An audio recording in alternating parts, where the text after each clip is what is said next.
Welcome to The Explainer. Today, we're going to tackle something that trips up almost every single investor, the hunt for that perfect moment to invest.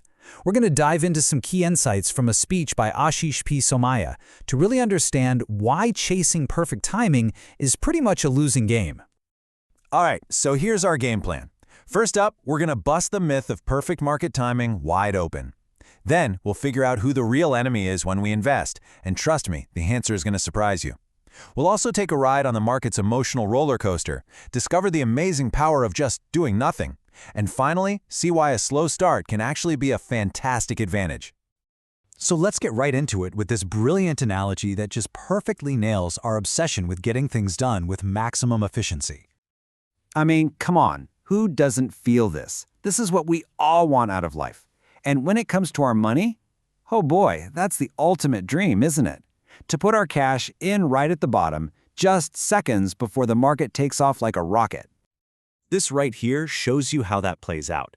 Trying to get that perfect timing, it's like trying to jump onto a speeding local train in Mumbai during rush hour. It is stressful, it's dangerous, and you're probably going to fall. But what's the smarter play? Well, it's to get there early. Maybe you even take a train going the wrong way just so you can get to the starting station and grab a good seat. Then you can just sit back and relax knowing that eventually you're going to get where you need to go. So the takeaway here is really simple, but it's so important. Stop trying to jump on a moving train. Insisting on perfect timing is a high-risk gamble that you just don't need to take. A patient, maybe even a slightly counterintuitive approach is way safer and, in the long run, way more effective.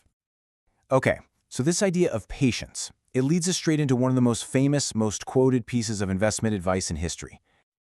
We've all heard this one, right? The classic from Warren Buffett. It's the absolute cornerstone of contrarian investing, and it sounds so simple. But if you dig just a little bit deeper, you find a really tricky question hiding in there. Yeah, who exactly are the others? Is it the experts on TV? Is it the market itself? Is it all the other investors out there? It's a surprisingly hard question to pin down. And here's the tough truth. At that moment of peak fear, when everyone is selling, or at the moment of peak greed, when everyone's piling in, the others, well, that's us. We become the herd, driven by fear, by greed, and by an even more dangerous emotion, envy of other people's success. We become the very crowd we're supposed to be smarter than. And this really gets to the heart of the problem, Investing isn't just about spreadsheets and math. It's about psychology. It's about human emotion. I want you to think about your investment journey like you're on a roller coaster. On the way up, you feel like a genius. You're excited, you're ecstatic. At the very peak, you're on top of the world.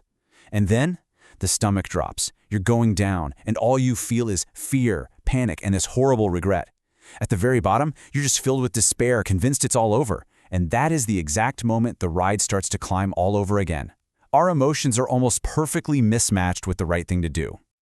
You see, classical economics was built on this idea that humans are rational, that we make logical, calculated decisions. But in the real world, especially when our money's on the line, we're driven by something else entirely. We're driven by our psychology. And hey, this isn't just some theory, check this out. In the last 20 years, the Nobel Prize in Economics has gone to people who study human behavior, not traditional economics, at least 3 times. That's incredible. It basically proves that what happens in the market is often dictated by feelings and behavior, not by some law of physics. So if timing the market is a trap, and our own emotions are the biggest enemy, then what in the world are we supposed to do? Well, the answer might be the last thing you'd expect. Sometimes, the absolute best strategy is to do nothing at all. There's this famous ad in India for a chocolate bar. This young guy is just lost in the moment, eating his chocolate, and he doesn't immediately rush to help an old woman who dropped something. In that split second of an action, a huge air conditioner falls and crushes the exact spot where she would have been sitting. She turns to him and says, "Thank you for doing nothing." And the lesson for us investors is so clear. Sometimes your best move is no move. I mean, just think about it. Every single year, without fail, there is some new crisis that makes you feel like you have to sell everything right now and run for the hills. The reasons always change, but that feeling of panic is always the same. From a global pandemic, to wars, to banks collapsing, to political drama, the world will always give you a perfectly good reason to be afraid. But here's the thing. What does the actual data tell us?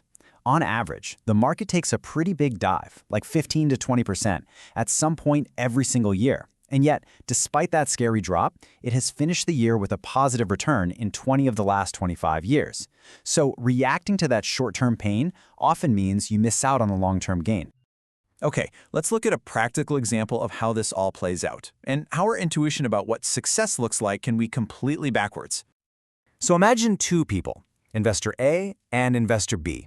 They both start investing the exact same amount of money every month. After 5 years, investor A is on cloud 9. Their money has doubled. They feel like an absolute genius. At the same time, investor B is completely miserable. Their investment has barely grown at all. They feel like a total failure.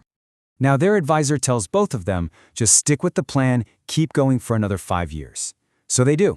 After a grand total of 10 years, who do you think is wealthier, the happy genius or the unhappy failure? And the answer, incredibly, is investor B, the one who was so unhappy at the 5-year mark. Why? Because that slow, frustrating, flat market was actually a blessing in disguise. Every rupee they invested was buying more and more units at a cheap price. So when the market finally did take off, their bigger pile of units led to a much, much bigger payoff. And this really just brings it all home. At the end of the day, being a successful investor isn't about having a PhD in math. It's not about complex science. It is about psychology. It's about mastering your own emotions and managing your own behavior. It's about understanding that what feels bad in the moment can actually lead to amazing results down the road. So I'll leave you with this final thought. The market is going to panic again. That's not a question of if, it's a question of when. And when it happens, how are you going to respond? Are you going to join the others, or are you going to remember the incredible power of doing nothing? Thanks for joining this explainer.